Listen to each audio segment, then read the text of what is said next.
ಅಂಗನವಾಡಿ ಕೇಂದ್ರಗಳನ್ನು ಮೇಲ್ದರ್ಜೆಗೇರಿಸಿ ಐಸಿಡಿಎಸ್ ಪ್ರತ್ಯೇಕ ನಿರ್ದೇಶನಾಲಯ ಮಾಡಿ ಪೂರಕ ಪೌಷ್ಟಿಕ ಆಹಾರದ ಬದಲು ಸಂಪೂರ್ಣ ಆಹಾರ ನೀಡುವುದಾಗಿ ಗ್ರಾಜ್ಯುಟಿ ಅನುದಾನದ ಬಿಡುಗಡೆಗಾಗಿ ಒತ್ತಾಯಿಸಿ 2018ರಿಂದ ಕೇಂದ್ರ ಸರ್ಕಾರದ ವೇತನ ಹೆಚ್ಚಿಸದ ಧೋರಣೆ ಖಂಡಿಸಿ ಮತ್ತು ಬಜೆಟ್ನಲ್ಲಿ ಅನುದಾನ ಹೆಚ್ಚಿಸಲು ಒತ್ತಾಯಿಸಿ ದಿನಾಂಕ 17-18 ಡಿಸೆಂಬರ್ 2024ರಂದು ಚಳಿಗಾಲದ ಅಧಿವೇಶನದ ಸಂದರ್ಭದಲ್ಲಿ ಬೆಳಗಾವಿಯಲ್ಲಿ ಮತ್ತು ಎಲ್ಲಾ ಜಿಲ್ಲಾ ಕೇಂದ್ರಗಳಲ್ಲಿ ಒಂದು ಅಹೋರಾತ್ರಿ ಪ್ರತಿಭಟನೆಯನ್ನು ಕೈಗೊಳ್ಳುವುದಾಗಿ ಕರೆ ನೀಡಿದ್ದು, ಬೀದರ್ ನಗರದಲ್ಲಿಯೂ ಕೂಡ ತಮ್ಮ ನಾನಾ ಬೇಡಿಕೆಗಳನ್ನು ಈಡೇರಿಸುವಂತೆ ಒತ್ತಾಯಿಸಿ ಕರ್ನಾಟಕ ರಾಜ್ಯ ಅಂಗನವಾಡಿ ನೌಕರರ ಸಂಘ ಬೀದರ್ ಜಿಲ್ಲಾ ಸಮಿತಿ ವತಿಯಿಂದ ಅಹೋರಾತ್ರಿ ಪ್ರತಿಭಟನೆಯನ್ನು ಹಮ್ಮಿಕೊಳ್ಳಲಾಯಿತು. ಗುಜರಾತ್ ಹೈಕೋರ್ಟ್ ತೀರ್ಪಿನಂತೆ ಕಾರ್ಯಕರ್ತೆ ಸಹಾಯಕಿಯರನ್ನ ವರ್ಗ 3 ಮತ್ತು 4 ಎಂದು ಪರಿಗಣಿಸಿ ಖಾಯಂ ಮಾಡುವುದಾಗಿ, ಗ್ರಾಜ್ಯುಟಿ ಹಣ ಬಿಡುಗಡೆ ಮಾಡಿ ಮತ್ತು ಎಲ್ಲರಿಗೂ ಅನ್ವಯಿಸುವುದಾಗಿ 2018ರಿಂದ ಕೇಂದ್ರ ಸರ್ಕಾರ ಯಾವುದೇ ಗೌರವಧನ ಹೆಚ್ಚಳ ಮಾಡಿಲ್ಲವಾದ್ದರಿಂದ ಕೇಂದ್ರ ಸರ್ಕಾರವು 26,000 ರೂಪಾಯಿಗಳವರೆಗೆ ಗೌರವಧನ ಹೆಚ್ಚಿಸುವುದಾಗಿ 2023ರ ವಿಧಾನಸಭಾ ಚುನಾವಣೆಯ ಸಂದರ್ಭದಲ್ಲಿ ಘೋಷಣೆ ಮಾಡಿದ 15,000 ರೂಪಾಯಿಗಳಿಗೆ ಗೌರವಧನ ಹೆಚ್ಚಿಸಬೇಕು ಎಂದು, ನಿವೃತ್ತಿಯಾದವರಿಗೆ ಇಡಿಗಂಟು ಅಥವಾ ಎನ್ಪಿಎಸ್ ಹಣವನ್ನು ಹಾಗೂ ರೂಪಾಯಿ 10,000 ಮಾಸಿಕ ಪಿಂಚಣಿಯನ್ನು ನೀಡುವುದಾಗಿ, ಶಿಕ್ಷಣ ಇಲಾಖೆ ಮತ್ತು ಎಸ್ಡಿಎಂಸಿಗಳಿಂದ ಪ್ರಾರಂಭ ಮಾಡಿರುವ ಎಲ್ಕೆಜಿ ಯುಕೆಜಿ ನಿಲ್ಲಿಸಿ ಎಲ್ಲಾ ಅಂಗನವಾಡಿ ಕೇಂದ್ರಗಳನ್ನು ಮೇಲ್ದರ್ಜೆಗೇರಿಸಿ ಅಂಗನವಾಡಿ ಕೇಂದ್ರಗಳಲ್ಲಿಯೇ ಎಲ್ಕೆಜಿ ಯುಕೆಜಿ ಪ್ರಾರಂಭಿಸುವುದಾಗಿ, ಐಸಿಡಿಎಸ್ ಯೋಜನೆಗೆ ಪ್ರತ್ಯೇಕ ನಿರ್ದೇಶನಾಲಯ ಮಾಡಿಕೊಡುವುದಾಗಿ ಹಾಗೂ ನಗರಸಭೆ, ನಗರ ಪಾಲಿಕೆ, ಮಹಾನಗರ ಪಾಲಿಕೆ, ವಿಧಾನಸಭೆ, ಲೋಕಸಭಾ ಚುನಾವಣೆಗಳು ಅಲ್ಲದೆ ಉಪಚುನಾವಣೆಗಳಲ್ಲಿ ಮತದಾರರನ್ನು ಗುರುತಿಸುವುದು, ಅನರ್ಹಗೊಳಿಸುವುದು, ಚುನಾವಣಾ ಸಂದರ್ಭದಲ್ಲಿ ಚೀಟಿ ಹಂಚುವುದು, ಬೂತ್ಗಳಲ್ಲಿ ಕೆಲಸ ಮಾಡುವುದು ಮುಂತಾದ ಕೆಲಸಗಳಿಂದ ಅಂಗನವಾಡಿ ಕೇಂದ್ರದ ದಿನನಿತ್ಯದ ಕೆಲಸಗಳಲ್ಲಿ ಅಂಗನವಾಡಿ ನೌಕರರು ತೊಂದರೆ ಅನುಭವಿಸುತ್ತಿದ್ದಾರೆ.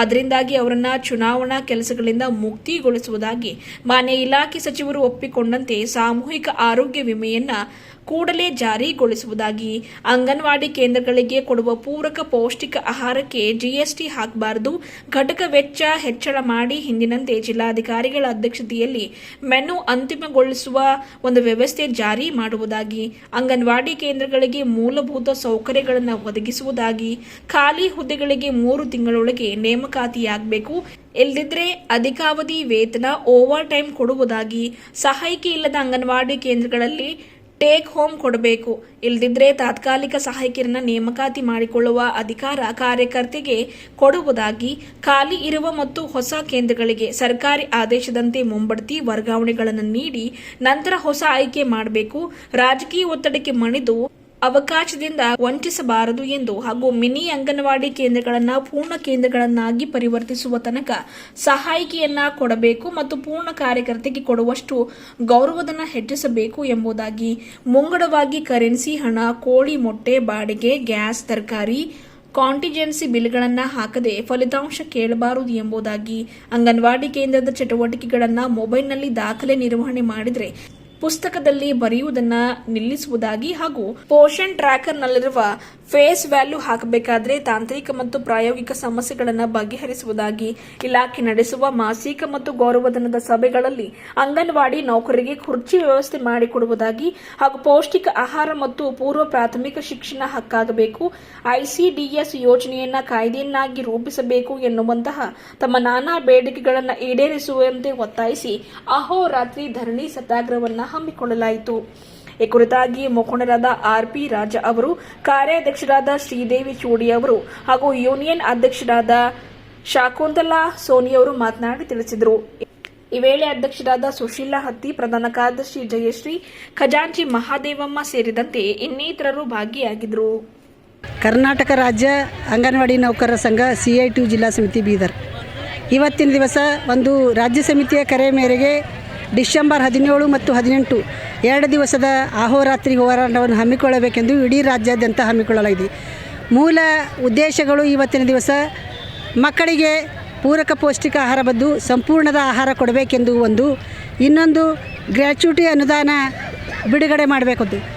ಇಡೀ ಒಂದು ಅಂಗನವಾಡಿ ಕಾರ್ಯಕರ್ತೆಯರು ಸುಮಾರು 40-42 ವರ್ಷಗಳಿಂದ ಕಾರ್ಯಕರ್ತೆಯರು ಕೆಲಸ ಮಾಡುತ್ತಿದ್ದಾರೆ. ಅವರು ಗ್ರ್ಯಾಚ್ಯುಟಿ ಹಣ ಕೊಡಲಿಲ್ಲ. ಸುಮಾರು 1972ರಲ್ಲಿ ಕಾಯ್ದೆ ಜಾರಿಯಾದ ಈ ಗ್ರ್ಯಾಚ್ಯುಟಿ ಹಣವನ್ನು ಕೊಟ್ಟಿದ್ದಾರೆ. ಅದರಂತೆ ನಮ್ಮ ಕರ್ನಾಟಕದಲ್ಲಿ ಸುಧಾ ಗ್ರ್ಯಾಚ್ಯುಟಿ ಹಣವನ್ನು ರಾಜ್ಯ ಸರ್ಕಾರ ಆದೇಶ ಮಾಡಿದೆ, ಹಣ ಬಿಡುಗಡೆ ಮಾಡಿಲ್ಲ. ಆ ಹಣ ಸಹ ಬಿಡುಗಡೆ ಮಾಡಬೇಕೆಂದು ವಿನಂತಿಸಿ, ಅದೇ ರೀತಿಯಾಗಿ ಕೇಂದ್ರ ಸರ್ಕಾರ ಸುಮಾರು 7 ವರ್ಷಗಳಿಂದ ನಮ್ಮ ಅಂಗನವಾಡಿ ಕಾರ್ಯಕರ್ತರಿಗೆ ಸಹಾಯಕರಿಗೆ ಗೌರವಧನ ಹೆಚ್ಚಳ ಮಾಡಲಿಲ್ಲ. ಅದಕ್ಕಾಗಿ ಕೇಂದ್ರ ಸರ್ಕಾರ ಸಹ ಗೌರವಧನ ಹೆಚ್ಚಳ ಮಾಡಬೇಕೆಂದು ವಿನಂತಿಸಿಕೊಳ್ತೇನೆ. ಹೀಗೆ ಕಾಂಗ್ರೆಸ್ ಸರ್ಕಾರ ನಮಗೆ ಚುನಾವಣೆ ಸಂದರ್ಭದಲ್ಲಿ ಪ್ರಣಾಳಿಕೆಯಲ್ಲಿ 15,000 ರೂಪಾಯಿ ಗೌರವಧನ ಕೊಡುತ್ತೇನೆಂದು ಭರವಸೆ ನೀಡಿ ನಮ್ಮಿಂದೆಲ್ಲ ನಾವು ಓಟು ಅವರಿಗೆ ಹಾಕಿ ಗೆಲ್ಲಿಸಿದ್ದೀವಿ. ಆಮೇಲೆ ನಮಗೆ ಒಂದು ಪಬ್ಲಿಕ್ ಸ್ಕೂಲ್ಗಳು ಓಪನ್ ಮಾಡಿ ಅವರು ಇಡೀ ಕಲ್ಯಾಣ ಕರ್ನಾಟಕದಲ್ಲಿ 1008 ಪಬ್ಲಿಕ್ ಸ್ಕೂಲ್ಗಳು ಓಪನ್ ಮಾಡಿದರು. ಆ ಓಪನ್ ಮಾಡಿದ ತರಾತುರಿಯಾಗಿ ನಾವು 20 ದಿವಸ ಹೋರಾಟ ಮಾಡಿ ನಾವು ಹೋರಾಟದ ಮುಖಾಂತರ ಇದು ಪಬ್ಲಿಕ್ ಸ್ಕೂಲನ್ನು ವಾಪಸ್ ಮಾಡ್ಲಿಕ್ಕೆ ಹಚ್ಚಿದ್ದೆವು. ಆದರೆ ಇಡೀ ರಾಜ್ಯ ಮಟ್ಟದಲ್ಲಿ ಹೋರಾಟ ಮಾಡಿ ರಾಜ್ಯದಲ್ಲಿ ಗೌರ್ಮೆಂಟ್ ಮಾಂಟಿಸರಿ ಸ್ಕೂಲ್ ಮಾಡಬೇಕಂದ್ರೆ ಕೇಂದ್ರದ ನಮ್ಮ ಸಚಿವರು ಹೇಳಿದರು. ಇಡೀ 1200 ಅಂಗನವಾಡಿ ಕೇಂದ್ರಗಳು ಮಾಂಟಿಸರಿ ಅಂಗನವಾಡಿ ಕೇಂದ್ರಗಳಾಗಿ ಬೆಂಗಳೂರಿನಲ್ಲಿ ಮಾಡಿದ್ದಾರೆ. ಅದೇ ರೀತಿಯಾಗಿ ಹಂತವಾಗಿ ಇಡೀ ರಾಜ್ಯ ವ್ಯಾಪ್ತಿ ಪಬ್ಲಿಕ್ ಸ್ಕೂಲ್ ಮಾಡ್ತೇವೆ ಅಂತ ಸರ್ಕಾರ ನಾವು ಮಾತು ಕೊಟ್ಟದ. ಇನ್ನೊಂದು 15,000 ರೂಪಾಯಿ ಕೊಡ್ತೇವೆ ಅಂತ ಹೇಳಿದ. ಅದಕ್ಕಾಗಿ ಮಾಂಟಿಸರಿ ಆಗಬೇಕು. ನಮ್ಮವರು ಮಾಂಟಿಸರಿಗೆ ಅರ್ಹರಿಲ್ಲ ಅಂತ ಅನ್ಬೋದು. ಆದರೆ ನಮ್ಮವರೆಲ್ಲ PUC BA BCom degree MSW ಮಾಡಿದ್ದಾರೆ. ಅವರಿಗೆಲ್ಲರೂ ಅರ್ಹರು. ಅದಕ್ಕೆ ಮಾಂಟಿಸರಿ ಅಂಗನವಾಡಿ ಕೇಂದ್ರಗಳು ಮಾಡಬೇಕು. ಮಾಡದೇ ಇದ್ದರೆ ಮುಂದಿನ ದಿನಗಳಲ್ಲಿ ಒಂದು ಉಗ್ರ ಹೋರಾಟ ಸಹ ರಾಜ್ಯ ಮಟ್ಟಕ್ಕೂ ಹಾಕ್ಬೋದು. ಆದರೆ ನಾವು ರಾಷ್ಟ್ರ ಮಟ್ಟಕ್ಕೂ ಸಹ ಹಾಕ್ಬೋದ್ರೆ ಈ 3 ಬೇಡಿಕೆಗಳು ಸಹ ಈಗ 2 ದಿವಸ ಅಹೋರಾತ್ರಿಯಲ್ಲಿ ನಿವಾರಣೆ ಆಗಬೇಕು. ಇನ್ನೊಂದು ಸ್ಥಳೀಯ ಬೇಡಿಕೆಗಳು, ಮೊಟ್ಟೆ ಆಹಾರ, ಗುಣಮಟ್ಟದ ಆಹಾರ ಇಲ್ಲ. ಯಾಕೆಂದರೆ ಇಡೀ ಒಂದು ರೆಡಿಮೇಡ್ ಫುಡ್ ಅಂತ ಕೊಡ್ತಾ ಇದ್ದಾರೆ. ಮಿಲಿಟ್ ಲಾಡು ಒಂದು ಕೊಡ್ತಾ ಇದ್ದಾರೆ. ಆ ಮಿಲಿಟ್ ಲಾಡು ಯಾರು ಮಕ್ಕಳು ತಿಂತಾರೆ? ಇಡೀ ಕಲ್ಯಾಣ ಕರ್ನಾಟಕಕ್ಕೆ ನಮ್ಮ ಫುಡ್ ಏನು ಅನ್ವಯ ಆಗ್ತದೆ? ಈ ಭಾಗಕ್ಕೆ ಏನು ನಮಗೆ ಮಕ್ಕಳಿಗೆ ಊಟ ಬೇಕು ಅದೇ ಫುಡ್ ನಮ್ಮ ಕಡೆ ಕೊಡಬೇಕಂತೇಳಿ ಫುಡ್ ಸಹ ಬದಲಾವಣೆ ಆಗಬೇಕಂತ ಹೇಳ್ತೇವೆ. ನನ್ನ ಹೆಸರು ಶ್ರೀದೇವಿ S. ಚೂಡೆ. ಕನಿಷ್ಠ 26,000 ರೂಪಾಯಿ ಗೌರವಧನ. ಯಾಕಂತ ಕೇಳ್ಬೋದು ಸರ್ಕಾರ. ಇಡೀ 2 ಮಕ್ಕಳು ಗಂಡ ಹೆಂಡತಿ ಒಂದು ಕುಟುಂಬ ನಡಿಬೇಕಾದ್ರೆ 20,000 ರೂಪಾಯಿ ಈ ಬೆಲೆ ಏರಿಕೆದಾಗ ಬೇಕು. ನಮಗೆ 26,000 ರೂಪಾಯಿ ಕೊಡಬೇಕು. ಕೊಡದೇ ಪಕ್ಷದಲ್ಲಿ ಈಗಾಗಲೇ ಕಾಂಗ್ರೆಸ್ ಸರ್ಕಾರ ಚುನಾವಣೆ ಪ್ರೇರಣೆ ಕೊಟ್ಟಿದ್ದಂತೆ 15,000 ರೂಪಾಯಿ ಗೌರವಧನ ಕೊಡದೆ ನಮ್ಮ ಈ ಹೋರಾಟ ಹಿಂಪಡೆಯೋದಿಲ್ಲ ಅಂತ ಹೇಳ್ತೀವಿ. ಅದಕ್ಕಾಗಿ ಲೋಕಲ್ ಬೇಡಿಕೆಗಳು ಸಹ ಅದ. ಮೊಟ್ಟೆ ಮತ್ತು ಕಳಪೆ ಮಟ್ಟದ ಆಹಾರ ಸರ್ಕಾರ ಕೊಡ್ತಾ ಇದೆ. ಈ ಆಹಾರ ಸಹ ಈ ಮಕ್ಕಳಿಗೆ ನಮಗೆ ಅನ್ವಯ ಆಗ್ತಾ ಇಲ್ಲ. ಗೋಧಿ ನುಚ್ಚು ಮಕ್ಕಳಿಗೆ ಹೊಟ್ಟೆ 6 ತಿಂಗಳಿಂದ 3 ವರ್ಷದ ಮಕ್ಕಳಿಗೆ ಗೋಧಿ ನುಚ್ಚು ಹಚ್ತಾ ಇಲ್ಲ. ಮೊಟ್ಟೆ ಸಹ ಕೊಡ್ತಾರೆ. ಮೊಟ್ಟೆ ಸಹ ಕಳಪೆ ಮಟ್ಟದ್ದು ಮೊಟ್ಟೆ ನಮ್ಮ ಅಂಡರ್ನಲ್ಲಿ ಇಲ್ಲದ್ರೆ ಟೆಂಡರ್ ಇರ್ಬೋದು. ಟೆಂಡರ್ದವ್ರನ್ನು ಕೊಟ್ಟರೆ ನಾವು ತೊಗೊಳ್ಬೇಕಾದ್ರೆ ಅದಕ್ಕೆ ಮೊಟ್ಟೆ ಸಹ ಒಳ್ಳೆ ಕ್ವಾಲಿಟಿ ಮೊಟ್ಟೆ ಕೊಡಬೇಕು, ಒಳ್ಳೆ ಕ್ವಾಲಿಟಿ ಆಹಾರ ಕೊಡಬೇಕಂತ ಹೇಳ್ತೀನಿ. ಶ್ರೀದೇವಿ S. ಚೂಡೆ, ಜಿಲ್ಲಾ ಕಾರ್ಯಾಧ್ಯಕ್ಷರು. ಈಗಾಗಲೇ ನಮ್ಮ ಅಕ್ಕ ತಂಗಿಯರ ಅಂಗನವಾಡಿ ಕಾರ್ಯಕರ್ತರು ಏನಪ್ಪ ಅಂದ್ರೆ 17, 18 2 ದಿನ ಧರ್ನಾವನ್ನು ಹಮ್ಮಿಕೊಂಡು ಇಲ್ಲಿ ಕುಂತಿದ್ದಾರೆ. ಶಾಂತಿ ರೀತಿಯಿಂದ ಧರ್ನಾ ನಡೀತಾ ಇದೆ. ನಮ್ಮ ಬೇಡಿಕೆ ಏನಪ್ಪ ಅಂದ್ರೆ ನಮಗೆ 26,000 ರೂಪಾಯಿ ಪಗಾರ ಬೇಕು. ನೀವು ಹೇಳಿದಂತೆ ನಡೀರಿ, ನುಡಿದಂತೆ ನಡೀರಿ. ಕಾಂಗ್ರೆಸ್ ಸರ್ಕಾರ ನಮಗೆ ಏನು ಹೇಳಿದೆ, ಅಂಗನವಾಡಿದವರಿಗೆ ಎಲ್ಲರಿಗೆ ಸಂಬಳ ಹೆಚ್ಚಿಗೆ ಮಾಡ್ತೀವಿ, ಎಲ್ಲರಿಗೆ ಏನಪ್ಪ ಪರ್ಮಿಟ್ ಮಾಡ್ತೀವಿ ಅಂಥೇಳಿ ಹೇಳಿದದ.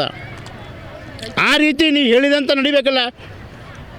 ನಾವು ಅಂಗನವಾಡಿದವರು ಎಲ್ಲರೂ ಏನಪ್ಪ ಅಂದ್ರೆ ಒಂದೇ ಮಾತಾಡಿಕೊಂಡು ನಿಮಗೆ ಓಟ್ ಹಾಕಿ ಗೆಲ್ಲಿಸಿದ್ವಿ.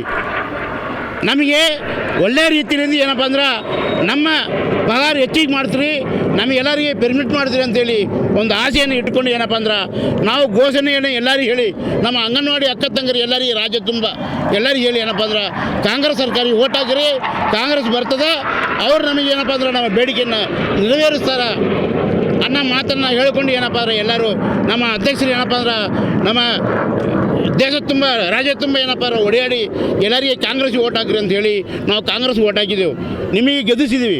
ಆದರೆ ನಮ್ಮ ಬೇಡಿಕೆಯನ್ನು ಯಾಕೆ ನೀವು ಮಾಡ್ತಾಯಿಲ್ಲ? 5 ಗ್ಯಾರಂಟಿ ಮಾಡ್ತಾಯಿದ್ರಿ, 6ನೇ ಗ್ಯಾರಂಟಿ ನಮಗೆ ಗ್ಯಾರಂಟಿ ಯಾಕೆ ಬಿಡ್ತಾಯಿದ್ರಿ? ನಮಗೆ ಬೇಕೇ ಬೇಕು. ಒಂದು ವೇಳೆ ನೀವು ಮಾಡಲು ಹೋದ್ರೆ ನಮ್ಮ ಧರ್ನಾವನ್ನು ಹಿಂದೆ ಪಡೆಯೋದಿಲ್ಲ, ನಮ್ಮ ಸ್ಟ್ರೈಕ್ ಹೋರಾಟ ಬಿಡೋದಿಲ್ಲ. ಇಲ್ಲಿ ಒಂದು ವೇಳೆ ಇವತ್ತು ನಾಳೆ ನಾವು ಇಲ್ಲಿ ಮಾಡಿ ಮುಗಿಸ್ರೂ ನಾವು ನಾಡ್ದಿಗೆ ಏನಪ್ಪ ಅಂದ್ರೆ ಬೆಂಗಳೂರಿಗೆ ಬರ್ತೇವೆ, ನಿಮಗೆ ನಿಮ್ಮ ಆಫೀಸ್ ಮುಂದೆ ಬರ್ತೀವಿ, ಅಲ್ಲಿ ಬಂದು ನಿಮ್ಮ ಆಫೀಸ್ ಮುಂದೆ ಬರ್ತೀವಿ, ಅಲ್ಲಿ ಬಿಡೋಂಗಿಲ್ಲ ನಾವು. ನಮಗೆ ಏನಪ್ಪ ಅಂದ್ರೆ ನಮ್ಮ ಹೋರಾಟ ಗೆದ್ದ ತನಕ, ನಮ್ಮ ಬೇಡಿಕೆ ನೆರವೇರಿಸ ತನಕ ನಿಮ್ಮ ಆಫೀಸ್ ಮುಂದೆ ಕೂಡ್ತೀವಿ ಅನ್ನೋ ಮಾತನ್ನು ಹೇಳಿಕೊಂಡು ಇನ್ಕಿಲಾಬ್ ಜಿಂದಾಬಾದ್, ಇನ್ಕಿಲಾಬ್ ಜಿಂದಾಬಾದ್. ರಾತ್ರಿ ಇವತ್ತು ರಾತ್ರಿ ಪೂರ ಇಲ್ಲೇ ಇರ್ತೀವಿ, ನಾಳೆಗೂ ಇರ್ತೀವಿ. ನಾಳೆಗೆ ತನಕ ಆಗಾರು ಒಂದು ವೇಳೆ ಒಪ್ಕೊಂಡು ನಮ್ಮ ಬೇಡಿಕೆ ನೆರವೇರಿಸಿದ್ರೆ ಬಿಟ್ಕೊಡ್ತೀವಿ, ಇಲ್ಲಾಂದ್ರೆ ಮುಂದೆ ನಿಮ್ಮ ಮುಂದೆ ಆಫೀಸ್ ಮುಂದೆ ಬರ್ತೀವಿ. ಎಷ್ಟು ಜನ ಸೇರಿದ್ರು? ನಾವು 2000 ಜನ ಸೇರಿದ್ದೀವಿ ಇಲ್ಲಿ ಆಲ್ರೆಡಿ, ಪೂರ ಸೇರಿದ್ದೀವಿ ಆಲ್ರೆಡಿ. ಇನ್ನು ಅಧಿವೇಶನದಲ್ಲಿ ಏನಾದರೂ ಮುಂಚೂಣಿಯಲ್ಲಿ ನಮ್ಮ ಅಧ್ಯಕ್ಷರು ಅದು ಮಾತಾಡ್ತಾರೆ, ಅದ್ರ ಬಗ್ಗೆದಾಗ ಅವ್ರು ಇದು ಮಾಡ್ತಾರೆ. ಒಂದು ವೇಳೆ ಆಗಲಿಲ್ಲ ಅಂತಂದರೆ ಬೆಳಗಾವಿ ಚಲೋ ಮಾಡ್ತೀವಿ. ನಮ್ಮ ಅಧ್ಯಕ್ಷರು ಮುಂದೆ ತೀರ್ಮಾನ ಅವ್ರು ಮಾಡಿ ನಮಗೆ ಏನಂತಾರೋ ಅವ್ರು ನಮ್ಮ ಹಾದಿ ಏನಾದ್ರು ತೋರಿಸ್ತಾರೋ ಅದೇ ರೀತಿ ನಾವು ಮಾಡಿ ತೋರಿಸ್ತೀವಿ. ನಿಮ್ಮ ಹೆಸರು? RP ರಾಜು, ಮುಖಂಡರು, ಬೀದರ್. ಇವತ್ತಿನ ದಿವಸ ಇಡೀ ರಾಜ್ಯ ತುಂಬ ಹೋರಾಟದ. ಬೆಳಗಾವಿ ಅಧಿವೇಶನ ನಡೆದಿನ ಸಲದು ಬೆಳಗಾವು, ಧಾರವಾಡ, ಹುಬ್ಬಳ್ಳಿ, ಆ ಕಡೆ ಯಾದಗಿರಿ ಅವರೆಲ್ಲ ಜಿಲ್ಲೆದವರು ಬೆಳಗಾವಿಗೆ ಹೋಗ್ಯಾರ. ನಾವು ದೂರ ಇದ್ದಿದ್ದ ಕಡೆದು ಬೀದರ್, ಗುಲ್ಬರ್ಗ ಎಲ್ಲ ಈ ಕಡೆ ಆಯಾ ಜಿಲ್ಲೆದಾಗ ಇಡೀ ರಾಜ್ಯ ತುಂಬ ನಡೆದದ. ಇದು ಹೋರಾಟ ಉದ್ದೇಶ ಏನದ ಅಂತಂದ್ರೆ ನಮ್ಗೆ ಗುಜರಾತ್ ಕೋರ್ಟು ಪರ್ಮನೆಂಟ್ ಮಾಡ್ಬೇಕು ಅಂಗನವಾಡಿ ಟೀಚರಿಗೆ ಮತ್ತು ಸಹಾಯಕಿಗೆ ಅಂಥೇಳಿ ಒಂದು ತೀರ್ಪು ಕೊಟ್ಟದ. ಆ ತೀರ್ಪಿನ ಪ್ರಕಾರ ನಾವು ಇಲ್ಲಿ ಇಡೀ ನಮ್ಮ ಕರ್ನಾಟಕ ರಾಜ್ಯದಾಗ ಭೀ ಎಲ್ಲರಿಗೆ ನಮ್ಗೆ ಪರ್ಮನೆಂಟ್ ಮಾಡಿರಿ. ICDS ಶುರುವಾಗಿ ಏನರ ಈಗ ಒಂದು 50 ವರ್ಷ ಆಯಿತು. ಆದ್ರೆ ನಮ್ಮ ಅಂಗನವಾಡಿ ಕಾರ್ಯಕರ್ತೆ ಸಹಾಯಕಿಯರಿಗೆ ಬರೀ ಗೌರವಧನ ಮಾತ್ರ ಕೊಡ್ತಾರೆ. ಉದ್ದೇಶ ಏನದ ಅಂದ್ರೆ ಗುಜರಾತ್ ಕೋರ್ಟು ನಮಗೆ ಪರ್ಮನೆಂಟ್ ಮಾಡ್ಬೇಕಂಥೇಳಿ ತೀರ್ಪು ಕೊಟ್ಟದ. ಗುಜರಾತ್ ಕೋರ್ಟ್ ಕೊಟ್ಟರೆ ನಮ್ಮ ಕರ್ನಾಟಕ ಸರ್ಕಾರ ಮಾಡ್ತಾ ಇಲ್ಲ. ಹಾಗಾಗಿ ಮೊದಲು ಭೀ ಗ್ರ್ಯಾಜುಟಿ ಕೊಡ್ತೇನೆ ಅಂಥೇಳಿ ಗುಜರಾತ್ ಕೋರ್ಟೇ ತೀರ್ಪು ಕೊಟ್ಟದ. ನಾವು ಬೆಂಗಳೂರದಾಗ 10 ದಿನ ಕುಂತು ಗ್ರ್ಯಾಜುಟಿ ಆದೇಶ ನಾವು ಪಡ್ಕೊಂಡೇವು, CIT ಸಂಘಟನೆ ಪಡ್ಕೊಂಡದ. ಅದೇ ರೀತಿ ಈಗ ಪರ್ಮನೆಂಟ್ ಮಾಡ್ಬೇಕಂಥೇಳಿ ಕೊಟ್ಟದ. ಅದಕ್ಕೆ ನಾವು ನಮ್ಮ ಅಂಗನವಾಡಿ ಕಾರ್ಯಕರ್ತೆ ಸಹಾಯಕರಿಗೆಲ್ಲ ಪರ್ಮನೆಂಟ್ ಮಾಡಬೇಕು. ಯಾಕಂದ್ರೆ ನಾವು ಮಾಳತಿ 1975ರಿಂದ ಸ್ಟಾರ್ಟ್ ಆಗ್ಯದ. ಮುಂದಿನ ವರ್ಷಕ್ಕೆ 50 ವರ್ಷ ಪೂರ್ತಿ ಆಯ್ತದ. ಆದ್ರೆ ಕೇವಲ ಗೌರವಧನನೇ ಕೊಡ್ತಾರೆ. ನಮಗೆ 11,500 ಬಿಟ್ಟು ಮತ್ತೆ ಹೆಚ್ಚಿಗೆ ಕೊಡಲ್ಲ. ದಂಧೆ ಆದ್ರೆ ಈಟ್ ತಗೋತಾರ. ಆ ಫೋನಿನಾಗಾರ ನಮಗೆ ಸಾಕಾಗ್ಲತ್ತದ. ನಿಮ್ಗೆ ಏನು ಹೇಳರಿ, ಆ ಕೂಸಿಗ್ರಿ ಎದಕ್ಕೆ ಬರೋದು ಹಿಟ್ಟದ, ಅದ್ರಾಗೇನು ಸಕ್ರೆ ಇಲ್ಲ ಏನಿಲ್ಲ, ಅದು ಕೊಡಬೇಕಿಲ್ಲ. ನ್ಯೂಟ್ರಿಮಿಕ್ಸು ಅದು ಎದಕ್ಕೆ ಭೀ ಬರಲ್ದು. ಅದು 2 ಕಿಲೋ ಕಡೆದು 2 kg 500 ಗ್ರಾಮ್ ಕೊಡೋದ. ಅದು ಸಲದು ಕೂಸಿನ ತಾಯಿ ಬಂದು ಫೋಟೋ ತೆಗಿಬೇಕಂತ ಫೋನಿನ ಮುಂದೆ ನಿಂತು ಫೋಟೋ ತೆಗ್ದು ಅದು ಒಟ್ಟು ಫೋಟೋ ಆಗಲ್ಲ ಹೊಂಟದ. ಒಂದಿನ ಬೆಟ್ಟು ಬೇಗನ ಅದ್ರ ಭೀ ಆಗಲ್ಲ. ನೌಕರಿ ಹೆಂಗೆ ಮಾಡರಿ ನಾವು, ನಮ್ಗಾರ ಅದು ಪೋಷನ್ ಟ್ರ್ಯಾಕರ್ ವಜ್ಜೆ ಆಗ್ಯದ. ಅದು ಏನು ಫೋಟೋ ಇಳಿಸದ ಆ ಸಿದ್ದರಾಮಯ್ಯ ಸರ್ಕಾರಕ್ಕೆ ನಾವು ಎಲ್ಲರ ಕಡೆದೇ ಮನವಿ ಅದ. ಫೋಟೋ ಬ್ಯಾಡ, ಕೊಡ್ತೇವು, ಸೈನ್ ತಗೋತೇವು, ಹಿಂಗೆ ಕೂಡಿಸಿ ಫೋಟೋ ತಗೋತೇವು. ಅದು ಫೋಟೋ ಕ್ಯಾಪ್ಚರ್ ಅಂತ ಹೊಂಟತ್ತಮ್ಮ. ಅದು ನಮ್ಮ ಆಫೀಸರ್ ಬಂದು ನಮ್ಮ ಟೀಚರಿಗೆ ಫೋಟೋ ತೆಕ್ಕೊಂಡ್ರೆ ಒಂದಿನ ಬೆಟ್ಟು ಬೇಗನ ಹೋಗ್ಯದ. ಮೀಟಿಂಗ್ದಾಗ ಒಂದಿನ ಬೆಟ್ಟು ಬೇಗನ ಹೋಗ್ಯದ. ಮತ್ತು ಇನ್ನು ಕೂಸಿನ ತಾಯ್ದಾರೆ ನಮ್ಮಲ್ಲಿ 50 ಮಕ್ಕಳು ಇರ್ತಾವೆ. 50 ಕೂಸಿನ ತಾಯ್ದಾರಿಗೆ ನಾವು ಎಲ್ಲಿಂದ ಹೆಂಗೆ ತೊಗೋಬೇಕು, ಅದೊಂದು ಭಾಳ ಕಷ್ಟ ಆಗ್ಯದ ನಮಗೆ. ಮತ್ತು ಅದು ಗೋಧಿ ನುಚ್ಚು ಬ್ಯಾಡಲತ್ತಿದ್ದೇವೆ ನಾವು. ಅದು ಇಲ್ಲ, ಆಕಳಿಗೆ ಹಾಕ್ತಾರೋ ಎಮ್ಮೆ ಹಾಕ್ತಾರೋ ನಂಗೆ ಗೊತ್ತಿಲ್ಲ. ನಾವು ಮಗುವಿಗೆ ದಿನ ಶಾಲೆಗೆ 3 ರಿಂದ 6 ವರ್ಷದ ಮಗು ಬರ್ತದ, ಹೊಟ್ಟಿ ನೋಯ್ತದ. ದೊಡ್ಡರಿಗೆ ಹೊಟ್ಟಿ ನೋಯ್ತದ, ಸಣ್ಣ ಕೂಸದ, ಯಾವ ಮಾಡಬೇಕು? ಅವ್ರ ತಾಯ್ದಾರ ಇದು ಕೊಟ್ರೆ ಕಳವಲೆ ಅಲ್ಲತ್ತಾರ. ಅನ್ನ ಸಾರು ಏನು ಮೊದಲು ಬರ್ತಿತ್ತು, ಅನ್ನ ಸಾರು ಮೊದಲು ಏನಿರ್ತಿತ್ತು ಅದು ಕೊಡಬೇಕು. ಸರ್ಕಾರ ಸಾಳಿ ಬಾಜುನೇವ, ಸರ್ಕಾರ ಸಾಳ್ಯಾಗ ಮೊಟ್ಟೆ ಭೀ ಕೊಡ್ತಾರೆ, ಹಾಲು ಕೊಡ್ತಾರೆ, ಬಾಳೆಹಣ್ಣು ಕೊಡ್ತಾರೆ, ಅನ್ನ ಸಾಂಬಾರು ಕೊಡ್ತಾರೆ, ಚೀಕಿ ಕೊಡ್ತಾರೆ. ಇಲ್ಲೇನದ ಬರೀ 25 ದಿನ ಎಲ್ಲ ಗೋಧಿ ನುಚ್ಚು. ನಾವು ಗೋಧಿ ನುಚ್ಚು ಬ್ಯಾಡ್ದು, ಪಾರ್ಗಳು ಹೊಟ್ಟೆ ನಿಂತದಂದು ಅನ್ನ ಮಾಡ್ತಿದ್ದೆವು. ಖರೆ ಗೋಧಿ ನುಚ್ಚು ಬ್ಯಾಡ.